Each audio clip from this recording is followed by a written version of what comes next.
Hello students. पिछले video में हम लोग सेंटर ऑफ मास के बारे में बात कर रहे थे। ध्यान है कुछ एक बार फिर से देख लेते हैं।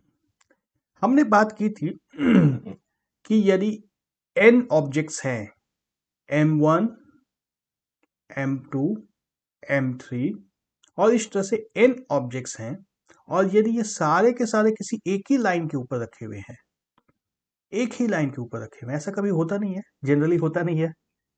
होता है क्या? एक मीटर रॉड के ऊपर या एक लंबे से स्टिक के ऊपर या बांस के ऊपर कुछ बांध के रखेंगे ऑब्जेक्ट्स, तो इस तरह का सिचुएशन आ सकता है। तो यदि इस तरह का सिचुएशन है, एक स्ट्रेट लाइन पे हमारे पास मल्टीपल ऑब्जेक्ट्स हैं और उन सब का डिस्टेंस ओरिजिन से अगर हमें दिया हुआ है, x1 m1 का डिस्टेंस है, x2 m2 का डिस्टेंस है, यह डिस्टेंस है, x3 m3 का डिस्टेंस है, यह डिस्टेंस, इसी तरह से xn mn का डिस्टेंस है, nth ऑब्जेक्ट का डिस्टेंस है, इतना सारे डिस्टेंस x1 x2 ये सब कुछ ओरिजिन से मेजर किया गया है। यदि ऐसा सीन होता है, ऐसा सिचुएशन यदि होता है, तो हम लोग सेंटर ऑफ मास कैसे निकालते हैं? x is equal to x is the distance of centre of mass from the origin. अगर इसको प्लॉट करना हो पिक्चर के ऊपर, डायग्राम के ऊपर अगर बनाना हो, तो ये कुछ इस तरह का होगा। यह मान लो सेंटर ऑफ मास आता है हमारा इस पॉइंट पे, यह पॉइंट यदि x है, सेंटर ऑफ मास यदि यह है, तो इस x का डिस्टेंस कैसे निकलेगा? यह लंबा सा फॉर्मूला हमारे पास है। क्या है? m1 into x1, first object का डिस्टेंस इंटू फर्स्ट ऑब्जेक्ट का मास, m1 into x1 plus m2 into x2, second object का डिस्टेंस इंटू सेकेंड ऑब्जेक्ट का मास, प्लस इस तरह से सभी को प्लस करते जाना है, nth ऑब्जेक्ट, लास्ट ऑब्जेक्ट का डिस्टेंस और उसका मास। इन सब को ऐड करने के बाद डिवाइड करना है किससे? Total mass of the system, m1 plus m2 plus m3 plus m4, इस तरह से सभी के मास को नीचे डिवाइड कर देना है। Total mass of the system से यदि डिवाइड करेंगे तो देखो हमारा यूनिट मीटर आ जाएगा, यूनिट मीटर आएगा ना, मीटर या सेंटीमीटर या मिलीमीटर जो भी हो। ये हमारे केजी जो न्यूमरेटर में आएगा केजी, वह डिनोमिनेटर से कैंसिल हो जाएगा और हमें एक डिस्टेंस मिल जाएगा। यह जो डिस्टेंस मिलेगा यही हमारे सेंटर ऑफ मास का डिस्टेंस है। हमने बात की थी पिछले वीडियो में, अभी इसके बारे में हम लोग समझेंगे। एक सिर्फ कॉन्सेप्ट अभी समझ लेना है, सेंटर ऑफ मास क्या होता है, क्यों कर रहे हैं, सब कुछ हम लोग आगे के वीडियोस में देखेंगे। तो हमें सेंटर ऑफ मास का डिस्टेंस मिल गया कुछ इस तरीके से, ठीक है। तो यह जो लंबा सा इक्वेशन है, गंदा सा इक्वेशन है, इसको सिंप्लीफाई करने का भी एक तरीका हमने देखा था। क्या देखा था? इस तरीके से इसको लिख सकते हैं, सम ऑफ जितने भी ऑब्जेक्ट्स हैं उन सब का सम, i इज इक्वल टू 1 से लेकर के n तक। ये नोटेशन को समझना बहुत जरूरी है, मैथ्स में और फिजिक्स में, कहीं कहीं केमिस्ट्री में भी बहुत आने वाला है ये, तो इसको समझना है। ये समेशन ग्रीक लेटर सिग्मा है, यह ग्रीक लेटर सिग्मा, इसको हम लोग मैथ्स में और फिजिक्स में पढ़ते हैं समेशन, सिग्मा नहीं पढ़ते हैं। सिग्मा की जरूरत नहीं है, ये पहचानने के लिए सिर्फ बता दिया कि सिग्मा है यह। इसको हम लोग यहाँ पे पढ़ते हैं समेशन। किसका सम करना है? इसके बाद जो आ रहा है इसका सम करना है। तो एक ही नंबर है, इसका सम कैसे करेंगे? नंबर तो बहुत सारे होने चाहिए, नंबर मल्टीपल होंगे तभी तो सम करेंगे। ये देखो अब यहाँ पे m1 था, x1 था, m2 था, x2 था, m3 था, x3 था, इस तरह से जो लंबा सा यहाँ पे लिखा हुआ है, इसको एक छोटे से फॉर्म में लिखने का सिस्टम निकाल दिया यहाँ पे, ठीक है। तो ये i इज इक्वल टू 1 यहाँ पे जो दिया है और ऊपर में जो n लिखा है, इसका मतलब है इस i की वैल्यू, यहाँ जो i है, इस i की वैल्यू 1 से लेकर के n तक जाएगी, जैसा कि इसमें लिख रहा है ना। अगर 5 ऑब्जेक्ट्स होते तो n की वैल्यू क्या हो जाती? 5। अगर 50 हो गए तो n की वैल्यू क्या होगी? 50। तो ये हमारा शॉर्ट फॉर्म में इसको लिख दिया, सिर्फ बात वही है, बात वही है। इस तरह के बहुत सारे इक्वेशन मिलने वाले आगे हम लोग को, इसलिए एक छोटा सा सिंपल सा टेक्निक हमने सिर्फ निकाला है कि इसको कैसे साफ सुथरे तरीके से लिखने और याद कर सके। तो ऊपर m1 इंटू x1 इन दोनों को मल्टीप्लाई करने के बाद फिर ऐड करना है ना। पहले यह मल्टीप्लाई कर देना है m1 इंटू x1, यह मल्टीप्लाई होगा, फिर प्लस आएगा, इसके बाद प्लस आएगा, जैसा कि यहाँ पे देख रहे हैं हम लोग ऊपर फॉर्मूले में, डिटेल फॉर्मूला में m1 इंटू x1 होगा पहले, फिर प्लस होगा m2 into x2 plus m3 into x3, इस तरह से n तक जाना है, mn इंटू xn। ठीक है, उसी तरह से डिनोमिनेटर में आ जाएगा। डिनोमिनेटर में क्या करना था हमें, नीचे क्या करना है, सिर्फ मास का सम करना है, तो इस तरह से लिख दिया m1 m2 m3 m4 m5। ठीक है, मैथ्स में शायद यह आया होगा ना, इस तरह से अगर लिखते हैं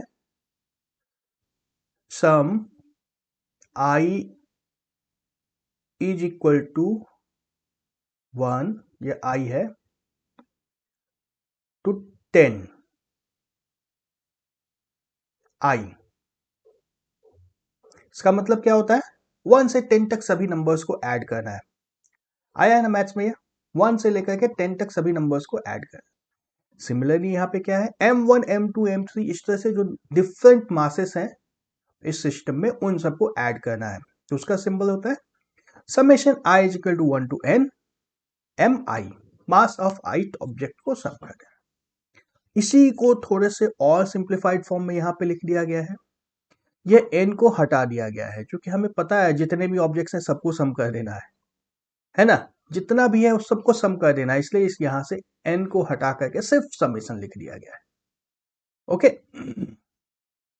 summation mi xi divide by summation mi। तो सेंटर ऑफ मास का यह फॉर्मूला याद रखना है। ठीक है, समझ में आ रहा है अभी तक? तो अब बताओ, सेंटर ऑफ मास का फॉर्मूला तो समझ में आ गया है, लेकिन ऐसा प्रैक्टिकली कभी होता है क्या कि सारे के सारे मास एक ही लाइन में रखे हुए हैं, एक ही रोड पे सब कुछ को बांध रखा है? ऐसा होता है क्या? नहीं होता है ना। रियल एग्जाम्पल्स की बात करें, प्रैक्टिकल एग्जाम्पल्स की बात करें, तो इसमें तो हमारे पास मासेस एक लाइन में होना कोई जरूरी नहीं है। ए बी सी अगर तीन ही मास लेते हैं, तीन ही ऑब्जेक्ट अगर लेते हैं, तो भी ये तीनों तो एक लाइन में नहीं होंगे, एक लाइन में नहीं होंगे। हो सकता है ऐसा ना, हमने बात की थी कि यदि दो ऑब्जेक्ट्स है तब तो उसको हम लोग एक लाइन पर खींच कर ला सकते हैं। अगर हमारे पास सिर्फ दो ऑब्जेक्ट्स हैं तो एक लाइन बना सकते हैं इन दोनों को ज्वाइन करके, और इसी को एक्स एक्सिस मान लेते थे, और हम लोग डिस्टेंस निकाल देते थे सेंटर ऑफ मास का दोनों ऑब्जेक्ट से कहां पे है। याद आ रहा है ना। लेकिन अब दो से ज्यादा ऑब्जेक्ट्स हैं तो कहीं से भी लाइन ड्रॉ करो, एक लाइन पे तीनों तो आएंगे नहीं, एक लाइन पे तो तीनों आ नहीं सकते, कोई भी लाइन ड्रॉ कर दो। तो इस हालत में क्या करेंगे, हमारा सारा फॉर्मूला खत्म, सब कुछ खत्म, पिछला जो सीखा है कोई कोई इससे बेनिफिट नहीं होने वाला है। तो इस सिचुएशन के लिए हम लोग क्या करते हैं, एक एक्स एक्सिस और वाई एक्सिस दोनों बनाना होगा इस पर, एक्स एक्सिस और वाई एक्सिस। ठीक है, और जैसा हमने वन डायमेंशन के लिए किया था कि सबसे पहले मान लिया था कि ओरिजिन कहीं पे भी है, ओरिजिन का कुछ एक डिस्टेंस ले लिया था। आगे चल के हम लोग सिंप्लीफाई कर देंगे कि ओरिजिन को एक ऑब्जेक्ट पे कहीं पे यहां पे भी फिक्स कर सकते हैं। ये ओरिजिन जो है ये कहीं पे भी हो सकता है, यहाँ पर भी हो सकता है, यहाँ बीच में भी हो सकता है इन सब के, या इन सब के राइट में भी, सी पर भी हो सकता है, या इन सब के राइट में भी हो सकता है, कहीं से भी ओरिजिन हो कोई दिक्कत नहीं है।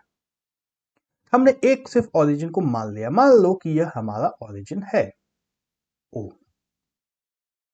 अब तीनों ऑब्जेक्ट्स के कोऑर्डिनेट्स हम लोग निकाल सकते हैं, x1 y1 x2 y2 x3 y3, है ना।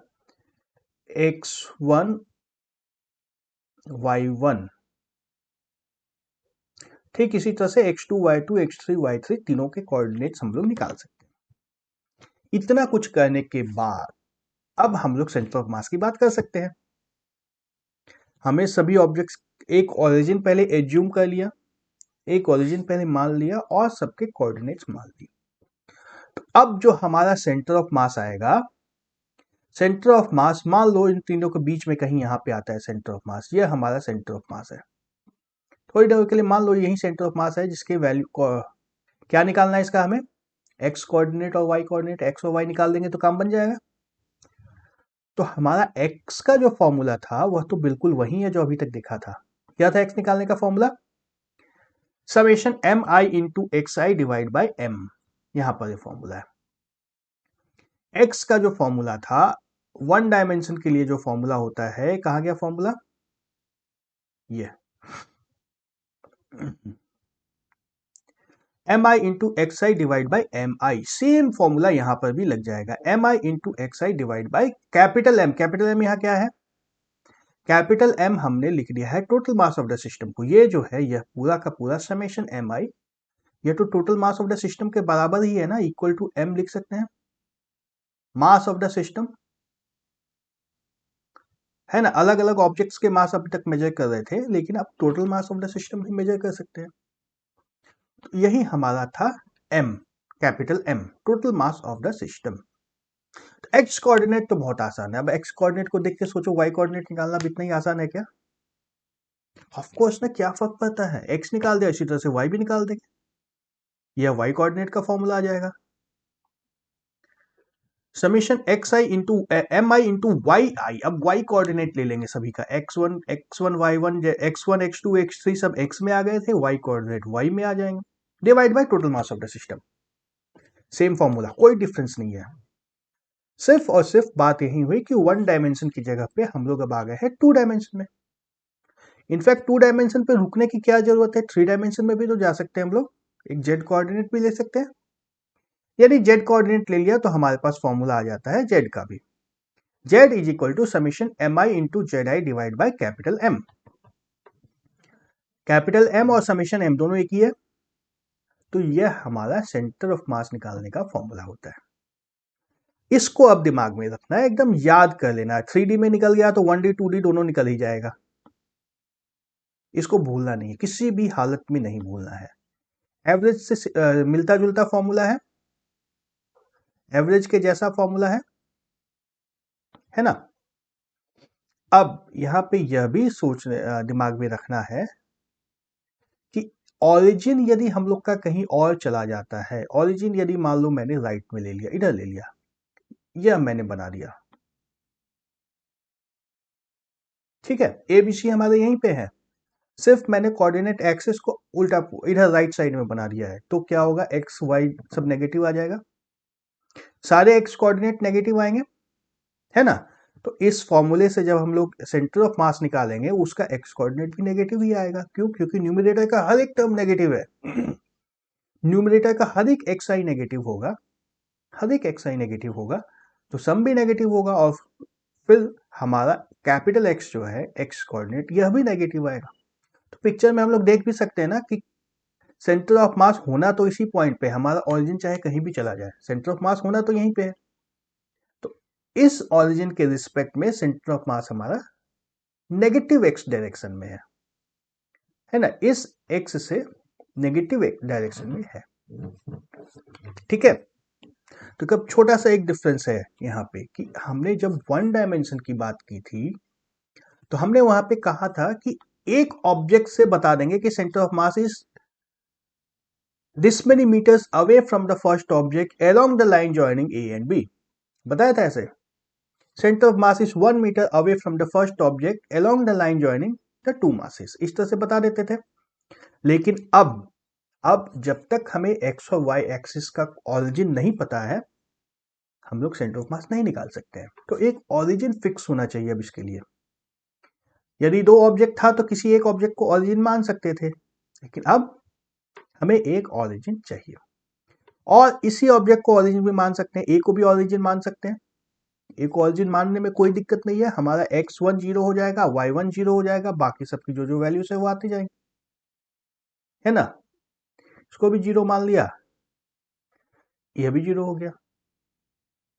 ऐसा कर सकते हैं ना, कर सकते हैं ऐसा भी, कोई दिक्कत नहीं है।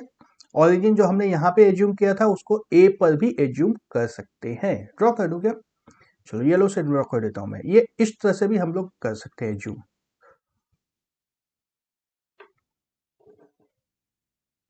हमारा एक्स एक्सिस यह हो और वाई एक्सिस यह, ऐसा भी हो सकता है, कोई परेशानी नहीं है इसमें। हमारा निकल जाएगा एक्स कोऑर्डिनेट और वाई कोऑर्डिनेट दोनों, सेंटर ऑफ मास हमारा निकल जाएगा, सिंपल है। तब एक एग्जाम्पल देख ही ले क्या, पढ़ो क्वेश्चन पढ़ो। एग्जाम्पल 7.1 है एनसीईआरटी टेक्स्ट बुक का। Find the centre of mass of 3 particles at the vertices of an equilateral triangle. The masses of the particles are 100 gram, 150 gram and 200 gram respectively. Each side of the equilateral triangle is 0.5 meters long. ठीक है, ये right side इन सबको छोड़ो, अभी आता हूं इसके ऊपर। पहले इतना कुछ पढ़ के क्वेश्चन में डायग्राम नहीं दिया हुआ था, क्वेश्चन में डायग्राम नहीं दिया हुआ था, डायग्राम हमें बनाना है। तो पढ़ो क्वेश्चन, समझने की कोशिश करो पहले क्या क्या दिया है हमें। सेंटर ऑफ मास निकालना है 3 पार्टिकल सिस्टम का। 3 particles at the vertices of an equilateral triangle. एक इक्विलैटरल ट्रायंगल के वर्टेक्स के ऊपर तीनों पार्टिकल्स है। तो सबसे पहले तो एक इक्विलैटरल ट्रायंगल हमें चाहिए। देखो अभी हमारे पास सिर्फ इक्विलैटरल ट्रायंगल है, बाकी चीजें नहीं देखना है अभी, सिर्फ ये A B O A B जो इक्विलैटरल ट्रायंगल है सिर्फ इतना देखना है। ये ओ ए बी एक हमारे पास इक्विलैटरल ट्रायंगल है, ठीक है। कि साइड्स की लेंथ क्या दी हुई है, 0.5 मीटर।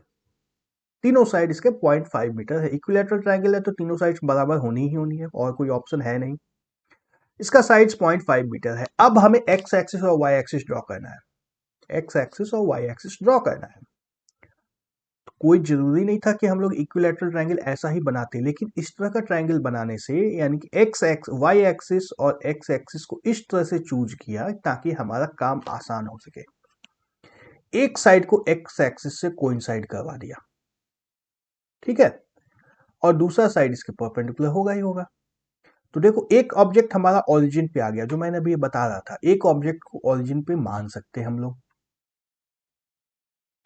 ये ऑब्जेक्ट हमारा ओरिजिन पे आ गया, तब इक्विलैटरल ट्रायंगल है, यह डिस्टेंस 0.5 मीटर है, तो इसका कोऑर्डिनेट मिल गया 5.5, 0 और यहाँ पे दूसरा मास है ना। तीसरा कोऑर्डिनेट, इक्विलैटरल ट्रायंगल है तो इसका परपेंडिकुलर बाइसेक्टर ड्रॉ कर दो। फिर पाइथागोरस थ्योरम लगा देंगे इस ट्रायंगल के ऊपर, लगा देंगे तो हमें तीसरा कोऑर्डिनेट भी मिल जाएगा। हमें पता है यह लाइन जो है यह 0.5 मीटर्स है, यह लाइन 0.5 मीटर्स है, तो पाइथागोरस थ्योरम से हमें यह मिल जाएगा। मिल रहा है, नहीं समझ में आ रहा है।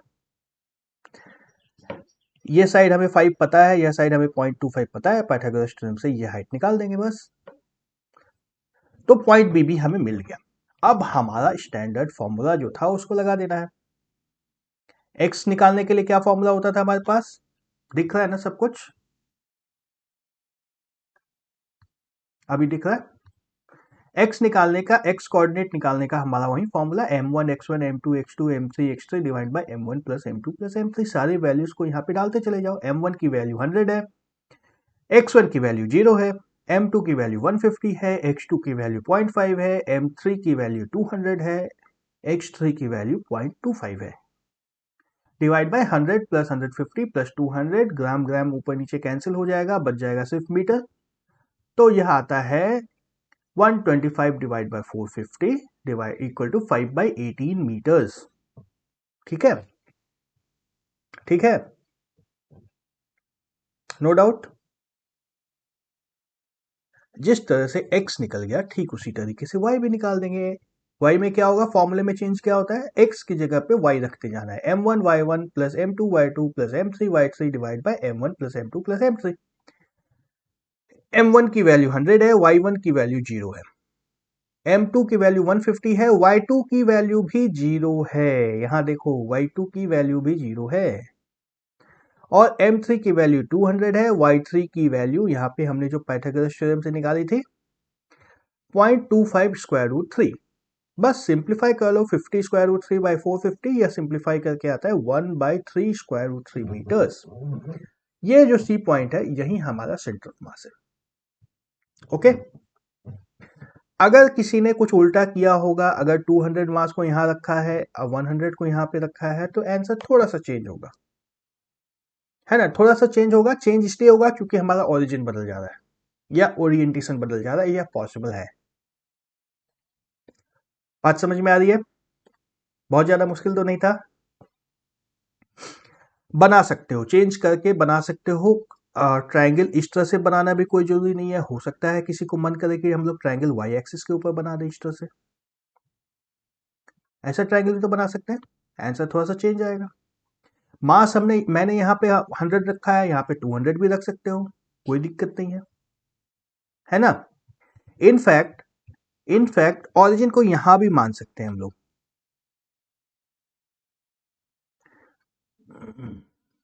Red colour please. ऑरिजिन को यहां पे भी मान सकते हैं, ऑरिजिन को यहां मानेंगे तो कुछ और आंसर आएगा, इसको ऑरिजिन मान लेंगे तो कुछ और भी आंसर आ सकता है। तो डिपेंड करता है ऑरिजिन कहां पे चूज कर रहे हैं, उस हिसाब से एक्स और वाई की वैल्यूज अलग अलग आएगी। इसको ट्राई कर सकते हो, अलग अलग तरीके से ट्रायंगल बना सकते हैं, अलग अलग तरीके से ऑरिजिन चूज कर सकते हैं, और हमारा आंसर अलग अलग आता चला जाएगा। ठीक है, आसान था। तो अब हमने जो लिखा था ना, ये इक्वेशन, 3 इक्वेशन हमारे पास आ जाते थे। एक्स का एक इक्वेशन ये दिया हुआ है, x is equal to m1 x1 m2 x2 m3 x3 dot dot dot mn xn divide by m1 plus m2 plus m3।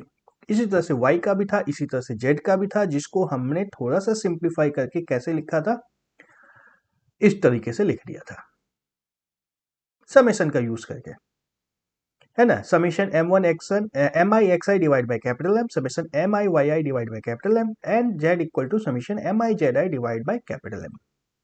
तो सेंटर ऑफ मास निकालने के लिए हमारे पास 3 फॉर्मूला है, दिख रहा है। ये 3 फॉर्मूला लगाने के बाद हमारे पास सेंटर ऑफ मास निकल करके आ जाता है। इस तीनों फॉर्मूला से तो कुछ बचेगा नहीं, कुछ नहीं बचेगा इसके बाद। सोच के देख लो, इसके अलावा कोई प्रॉब्लम हो सकती है क्या? और कोई प्रॉब्लम नहीं हो सकती है। 3 डायमेंशन में कहीं भी जाए, कोई भी मास कहीं पे भी रहे, सारा काम हो गया। एक काम हम लोग यहाँ पे और करना चाहेंगे, वह क्या है, ये जो इतना लंबा 3 इक्वेशन आया है, इसको और थोड़ा सा सिंप्लीफाई करके लिख सकते हैं क्या? लिखने में भी आसान होगा, याद करने में भी आसान होगा। अगर वेक्टर का यूज किया जाए, आर आई जो वेक्टर है, हमारे फर्स्ट ऑब्जेक्ट का लोकेशन क्या था, एक्स वाई जेड होता था। सेकेंड ऑब्जेक्ट का क्या होता था, x2 y2 z2। Third object का x3 y3 z3। इसी तरह से आइथ ऑब्जेक्ट का क्या होता था लोकेशन, xi yi zi। तो वेक्टर तो पढ़ ही चुके हो तुम लोग, वेक्टर पढ़ चुके हो तो लिख सकते हैं ना, आइथ ऑब्जेक्ट का जो वेक्टर लोकेशन है, xi into I cap plus y i J cap plus z i k cap. इस तरह से किसी भी एक ऑब्जेक्ट का लोकेशन लिख सकते हैं हम लोग, लिख सकते हैं ना, आराम से लिख सकते हैं। और यदि सेंटर ऑफ मास का वेक्टर लोकेशन कैपिटल आर मान लिया जाए, देखो इंडिविजुअल पार्टिकल्स बहुत सारे थे, इसलिए यहां पे आई को यूज करना पड़ा हमें, लेकिन सेंटर ऑफ मास तो एक ही है, एक ही सेंटर ऑफ मास आएगा, तो उसको हम लोग कैपिटल आर मान लेते हैं। और इसका पूरे सिस्टम का मास क्या मानते हैं, कैपिटल एम, जो कि फॉर्मूले में भी यूज कर रहे हैं हम लोग। तो कैपिटल में जो चीज लिखते हैं ना हम लोग, ये सेंटर ऑफ मास या पूरे सिस्टम की बात करते हैं। तो अगर आर सेंटर ऑफ मास का वेक्टर लोकेशन है, तो ये किसके बराबर होगा, कैपिटल एक्स इंटू आई cap plus capital Y into J cap plus capital Z into K cap. यह वेक्टर लोकेशन होगा, ठीक है ना। अब जरा इस फॉर्मूले को अप्लाई करके देखो तो, तीनों फॉर्मूले को इसके ऊपर, समेशन एम आई इंटू एक्स आई अगर करेंगे डिवाइड बाय एम हम लोग करते हैं, क्या आता है, यहां से अब मैप करने की कोशिश करो। Summation M I into r i, summation M I into r i vector है, आर आई अब वेक्टर है यहाँ पे, मतलब यहाँ पे x i plus y i plus z i की आई कैप जे कैप के कैप सब कुछ है, बहुत ज्यादा टर्म्स है अब यहाँ पे, हर एक आई के बदले आई कैप जे कैप की कैप सब कुछ आएगा। तो आई कैप सारे इकट्ठे ऐड हो जाएंगे, आई कैप इकट्ठे ऐड होंगे, M I into x I cap plus M one into X one I cap, है ना, यहां से देखो m1 into X one I cap plus m2 into x2 I cap plus m3 into x3 I cap और इसी तरह से y के लिए m1 into Y one I J cap plus m2 into Y two J cap plus m3 into Y three J cap, इस तरह से सारे जे कैप ऐड होते हैं। और सिमिलरली के कैप भी ऐड होंगे, X X m1 into Z one I cap के cap sorry m1 into Z one K cap plus m2 into Z two K cap plus m3 into Z three K cap, सब कुछ इसमें आ गया, सब कुछ इसमें आ गया, आ गया ना। तो ये हमारा एक इक्वेशन में काम हो गया। अब समझ में आया तो बहुत अच्छी बात है, नहीं समझ में आया तो अभी घबराने की बात नहीं है, आगे हम लोग एग्जाम्पल्स देखते जाएंगे, ये क्लियर होता जाएगा। वेक्टर बहुत ज्यादा डिटेल में हम लोग को पढ़ना भी नहीं है सीबीएसई के लिए। ओके, ये हमारा नीट एंड क्लीन एक फॉर्मूले में सेंटर ऑफ मास निकल गया। ओके, फिर आता है centre of mass of continuous bodies. अभी तक तो हम लोग बात कर रहे थे कि अलग अलग पॉइंट मासेस हैं, एक मास यहाँ है, एक यहाँ है, एक यहाँ है, एक यहाँ है, इस तरह से अलग अलग मासेस थे। लेकिन जो ऑब्जेक्ट्स होते हैं वो तो सिंगल एक ऑब्जेक्ट होता है ना, सॉलिड। ये जैसे एक रॉड की बात करें, किसी भी चीज का रॉड है, ये मेटल का हो, नॉन मेटल का हो, वुड का हो, किसी भी चीज का हो, इसमें तो मास पूरे में इसका मास तो डिस्ट्रीब्यूटेड हो रहा है, इक्वली डिस्ट्रीब्यूटेड है। अनइक्वल थिकनेस की रॉड की बात नहीं कर रहे अभी हम लोग, इक्वल थिकनेस, इसका थिकनेस जो रॉड का है बराबर है, through out the rod thickness is equal, density is equal. इसका सेंटर मान लो, ठीक है, थोड़ी देर के लिए थिकनेस को हम लोग इग्नोर करते हैं क्योंकि लेंथ के कंपैरिजन में थिकनेस बहुत कम है, तो लेंथ को कंसिडर करना है, थिकनेस को इग्नोर करना है। तो ये खुद ही जो रॉड है यही हमारा एक्स एक्सिस है, और इसके सेंटर से एक वाई एक्सिस मान लो हमने ड्रॉ कर दिया। अब हमें इसका सेंटर ऑफ मास निकालना है। जैसे पॉइंट मासेस तो है नहीं, हमारा सारा प्रोग्राम किया कराया सब कुछ यहाँ नहीं लगेगा, तो इसको हम लोग क्या करते हैं, छोटे छोटे पीसेस में डिवाइड करते हैं, डी एम, इस तरह से छोटे छोटे पीसेस में डिवाइड करते हैं।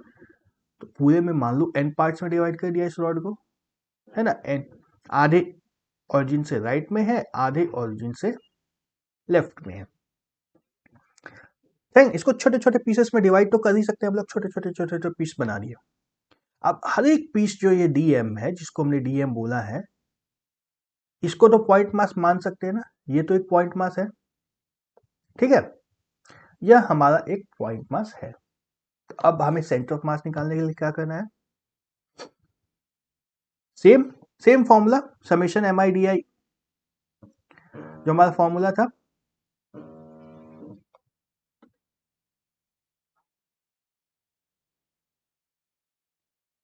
ये formula m i x I into m i x i summation divide by summation M आई।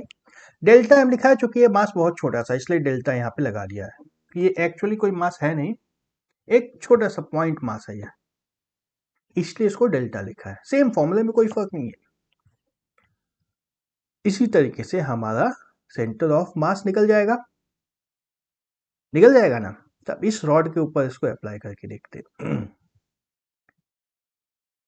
ये एक पॉइंट मास हमने लिया जिसकी डिस्टेंस माइनस एक्स है ऑरिजिन से, तो दूसरे तरफ प्लस एक्स पे भी एक पॉइंट मास होगा इस तरह से, ये हमारा सेंटर पे लाइन ड्रॉ किया हमने, ये सेंटर पे लाइन है, तो एक पॉइंट मास माइनस एक्स पे है, एक प्लस एक्स पे है।